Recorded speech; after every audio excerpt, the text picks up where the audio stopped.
Hey guys, welcome back to another episode of The Unknown Hobo. I'm your host, Marlon Mahabier, and today we're going to be talking about three topics for the most part. And the first one's going to be the possibility of there being a second stimulus check. Now, a lot of you, or maybe not even a lot of you, might have noticed that we did get our first stimulus check back in around March-ish, but that really depends on how you filed your taxes the year prior. And when I mean the year prior, I mean like 2018. So if you did direct deposit, of course, you got a little bit faster than most people. But if you didn't do direct deposit and you did like a mail-in, or let's say you had direct deposit and you don't have that bank account anymore, it took you a little bit longer to get your actual stimulus check money. Now, for most people, it was around $1,200. If you were dependable, from my understanding, is around $500. And if you're a married couple, you get around $2,400. So for each person in the marriage, unless you're magically randomly married to like multiple people, I don't know. So you got your $1,200 for each person. Now, as it is currently, members of Congress are on vacation.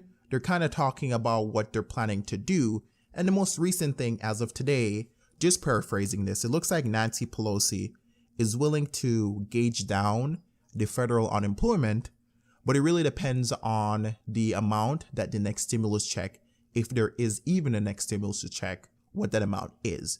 So if there isn't a next stimulus check, it looks like they're going to be fighting to keep that actual federal unemployment at $600. So for you people that might not know about what it is, it's pretty much whatever your state unemployment is currently, they're adding an additional $600 on top of that. And what the Republicans looks like they're trying to do is lower the amount, which makes sense because you can't feasibly think it's a good idea to just drop the federal unemployment just off the face of the world. Now, there's of course people that are getting paid more than double what they're making in some situations, and there's some people that are getting paid the same amount. It was pretty much to be expected considering how fast they rolled it out, and there wasn't really any parameters. But because a lot of people are getting more than double and there weren't really much parameters, it's not really a big incentive for people to go to work. So I can understand the Republicans wanting to lower that amount to say, hey, well, this isn't supposed to be a permanent thing. You need to go back to work. So I can understand that.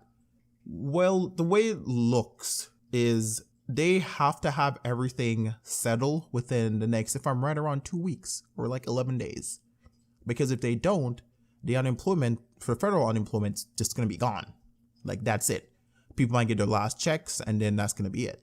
Now, from my understanding, they're hoping to have a vote on the unemployment extension and a second stimulus check by the 31st. I'm not really sure how that's going to work. Yes, I'm hoping it's going to pass. But the fact that I know a bunch of random stuff not even related to like the stimulus check or whole COVID-19 or even other businesses are just going to be thrown in. And that's one of the most annoying parts because like, it's for a specific purpose. Why are you throwing other stuff on there? And it's just people trying to get stuff passed, which I think is one of the most annoying things in the world. But it's the way of the world, and it's pretty annoying that that happens when it's like, well, this is supposed to help people. But you know what? Since we're trying to help people, let me throw some stuff on top of this just to get it passed right now, because I know under normal circumstances, it won't. So it's just people trying to use a dire situation for people to get their own agenda passed, which I think is a very, very, not a very nice thing to do. That's the best way I can possibly say that. So I hope that, yes, there is another stimulus check that does come out. That'd be really cool. But the argument they keep bringing up is like how we're going to pay for the stimulus check. It's going to be so much money. And every time I hear somebody complain about that, I always think of our local neighborhood Andrew Yang. So like Andrew Yang, if none of you guys really know him, which I'm assuming a lot of people probably know him because he got super popular. One of his main things that he was running on during the like Democratic primary and everything else was UBI, or Universal Basic Income. And it looks like he was pretty much talking about pretty much every American would get $1,000 a month that he can use for whatever they wanted. Now he's kind of still doing that with his Humanity First project, where he's kind of giving some people money that way, which I think it's right now like around $250. But it's not like everybody is getting it that applies for just certain people. And it looks like they might be using PayPal or maybe another feature. But I think for right now, from last time I checked, it was pretty much PayPal. So he has been talking about universal basic income for a while. And the way he explained it to most people is like, well, all these tech companies are selling and mining our data, all our personal data, and selling it to each other, and they're all making a bunch of money from it. Well, it's your data. We should all get a piece of that. So he had this thing called pretty much the freedom dividend, where he was trying to pretty much tax or charge tech companies for some of those sales, which by default would feed back into the amount of money used for your universal basic income. So it's really funny hearing everybody talk about, well, how is this going to get paid for? We got to lower this amount here. And I'm like, you got a guy that was talking about this. Go talk to that guy and see what his ideas are. So it's really crazy how I haven't heard much from him recently. I mean, he's probably still out there doing a bunch of stuff. I'm waiting to see him pop up. Like, I know he's doing CNN stuff, which that's whatever. But like, why is Andrew Yang not being pulled into a fray? Which I understand he's not a congressman, he's not anything like this, but it's really crazy that the one guy that was running on UBI, everybody was getting on. It's like, well, if it existed now, we wouldn't be worrying about trying to push stimulus checks through because there would already be a base there. So I want to see what happens with everything. Now, by the 31st, that's when we'll pretty much find out if there's another stimulus check, if unemployment for the most part is getting extended, and then if they do like another run of PPP loans and everything else. Now, everybody's talking about this like, oh, well, it's the second stimulus package. There's been others before. The reason they're kind of saying it's a second stimulus package to like gloss it up because there might be a second stimulus check. That might be the only part of this whole thing, and the federal unemployment, maybe. That might be in a second. For the most part, this is maybe like the fifth, sixth one. Outside of all that stuff, let's get into Microsoft and LinkedIn offering some free courses on their website, which I think is a pretty good idea. The whole idea of it is very good. A big company saying, hey, we're going to offer you some training courses, and if you pass these training courses, you'll be able to actually work for us. Now, they're not guaranteeing you a job, but they're saying doing these training courses will make you more qualified to work for them, which sounds really good. And at least on paper, it sounds really good. But let's see if it actually happens as a whole. So they didn't say that you'll be able to get like all positions. They did actually put a modifier saying, well, some of the positions you still need a college degree, some you don't. So just to name some of the positions, looks like they're actually having demands for is like a software developer, sales representative, an IT administrator, customer service specialist, IT support and help desk, a digital marketer. So out of those that I listed, there's a ton more, but those, a few of them, I don't think you really need a degree for. So like an IT support desk person, like every company, or at least most companies for the most part, if they do have an IT department, they have different levels.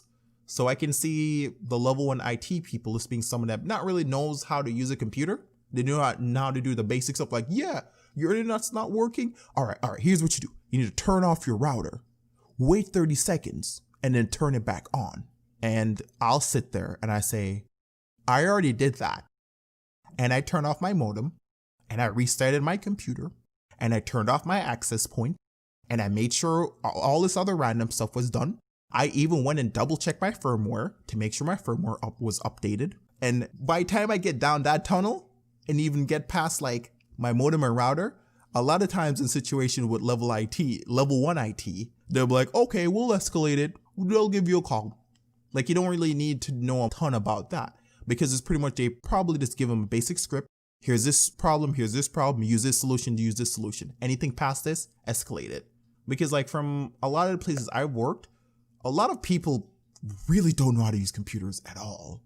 And a lot of issues can literally be solved by just turning it off and turning it back on. Or just not clicking that random link that you're thinking, well, is that from the right person? Let me click it just to double check. Don't do that.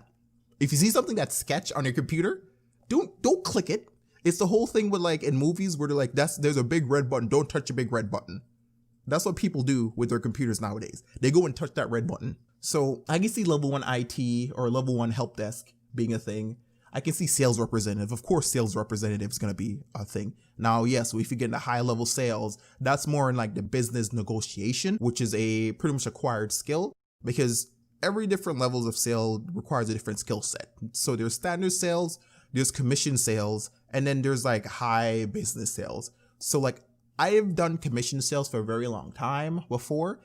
I do not like commission sales. There's a lot of money in it and it's really nice, but it brings in a lot of type of people. Now there's a ton of nice people in commission world. There's a ton of nice people in commission world, but I've come across some of the worst salesmen and saleswomen in commission world. Bad attitudes, saying misleading stuff. Like, and I've left those companies. Like when I found out that was going on, I'm like, I don't want to be around that. And that's just from an ethics standpoint. Like, and some of this place, in all honesty, I think pretty much all those places that were like that, yeah, they're out of business now, which makes sense. I mean, you're not being proper with the environment of your company. So it kind of makes sense. Capitalism at work. Let's go.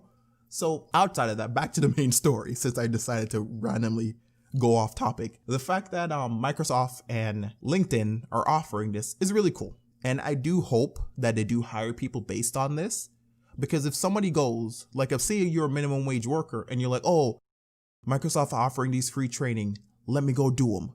Let's see what I can actually do. You do all these training, you spend hours doing the training, and you go apply for this job and they say, oh, well, I'm sorry, you're not qualified for this. And you're like, I took your free training on your website that was supposed to make me qualified. And they're like, well, yeah, but you don't have a degree or anything. And I'm like, okay, I understand the degree part, but it's like, why is the training there then? So I'll see. As I said, like I like to go on everything with good faith, because at the end of the day, it is good information. Like I'm probably just gonna check it out just because, so I can speak about it in the future, about all issues or whatever I've learned from it. So I think it's pretty cool. Like the actual digital marketing, I want to see what that's about. That'll be something really cool to check out, at least from my personal take. But outside of that, let's get a word from our other sponsors. Hey guys, all right, welcome back.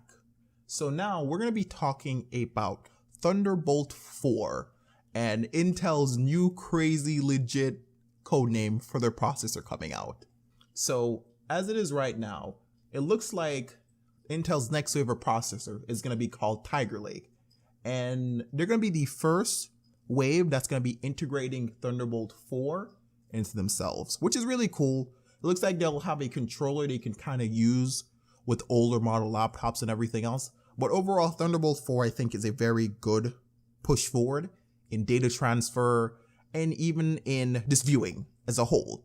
Because before with Thunderbolt 3, you pretty much could only use one 4K display, but now with Thunderbolt 4, you'll be able to use two. And one of the things that I've always asked when it came to Thunderbolt, because yes, we know it's supposed to be an option for DVI and your old display cable. We understand it's supposed to fill that section.